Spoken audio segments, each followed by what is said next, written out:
Chers membres et amis de Francophonie sans frontières, c'est dans le contexte particulier que nous connaissons que je m'adresse à vous, et notamment à nos équipiers en Côte d'Ivoire, en France, au Québec, à nos correspondants internationaux dans une quinzaine de pays. À cette heure, 69 des 88 États et gouvernements membres de l'Organisation internationale de la francophonie sont touchés par la pandémie de Covid-19. De nombreux pays ont suspendu leur trafic aérien, maritime, fermé leurs frontières. L'heure n'est pas propice à la mobilité. Cette mobilité qui, en temps normal, renforce la cohésion de la francophonie et qui génère de nombreux projets et opportunités. Mais malgré le confinement, les restrictions des interactions sociales et internationales rendues nécessaires par les conditions sanitaires, d'autres formes d'échanges existent et demandent à être développées. Les échanges dématérialisés, à distance, par le biais des technologies de l'information et de la communication, ne sauraient remplacer, bien sûr, la chaleur du contact humain, l'amitié d'une parole directe, la beauté d'un échange de regards, en face à face.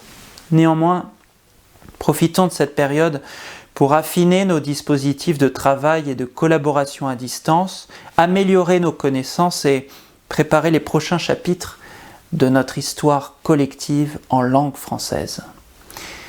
En cette semaine de la francophonie, de nombreuses activités étaient prévues, qui ont dû être annulées ou reportées. Je veux remercier tous les équipiers de Francophonie sans frontières qui se sont mobilisés depuis plusieurs semaines pour préparer ces activités. Je partage leur déception, mais je tiens à souligner leur sens des responsabilités. Tous les acteurs associatifs et institutionnels en conviennent. Cette grande fête de la francophonie, de l'inclusion, des valeurs que nous partageons, des liens que nous entretenons sur les 5 continents et les îles, cette fête, cette célébration est ajournée. Mais nous aurons d'autres occasions de célébrer cette année la francophonie, notamment à l'approche du sommet de Tunis. L'heure n'est donc pas à la mobilité, mais la culture francophone demeure accessible. Je signale à votre attention la plateforme numérique de l'Agence universitaire de la francophonie qui permet un accès facile, gratuit à des milliers de ressources éducatives.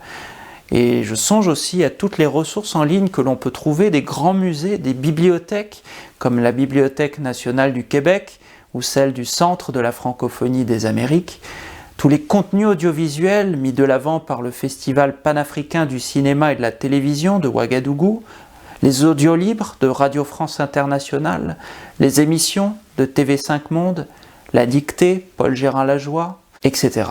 Notre communauté internationale fourmille d'œuvres et de contenus très riches. Alors, mettons en avant ces talents et proposez à vos amis, aux membres de votre réseau, vos coups de cœur, vos découvertes. Contribuez à faire de l'offre culturelle francophone une offre visible et attractive dans l'espace numérique. Et mettez s'il vous plaît en commentaire les liens vers ces contenus culturels que vous souhaitez partager. Pour sa part, Francophonie sans frontières continuera d'assurer sa mission de rapprocher les francophones partout à travers le monde, mais par d'autres moyens. Continuez à nous suivre sur nos différentes plateformes pour en savoir plus. Enfin, chers amis, les langues que nous parlons, les identités que nous incarnons, les spécificités qui nous caractérisent restent certes très importantes, mais elles ne prennent jamais le dessus sur cette réalité simple. Nous formons ensemble une seule famille humaine dont nous devons prendre soin. Et les valeurs que porte la francophonie peuvent aider à traverser cette crise dans la solidarité, dans l'entraide et la résilience. Des partages d'informations, de bonnes pratiques, des avancées communes, des expériences de collaboration inédites peuvent émerger, même dans les heures sombres. Le 20 mars, Journée internationale de la francophonie, coïncide également avec le premier jour du printemps, une saison durant laquelle, en temps ordinaire, nous aimons sortir, nous rencontrer, partager des moments de convivialité. Cet élan est réfréné, il doit l'être temporairement, mais préparons dès à présent un nouveau départ. Redéfinissons le sens de nos priorités et tirons aussi les leçons de cette crise pour renforcer nos sociétés.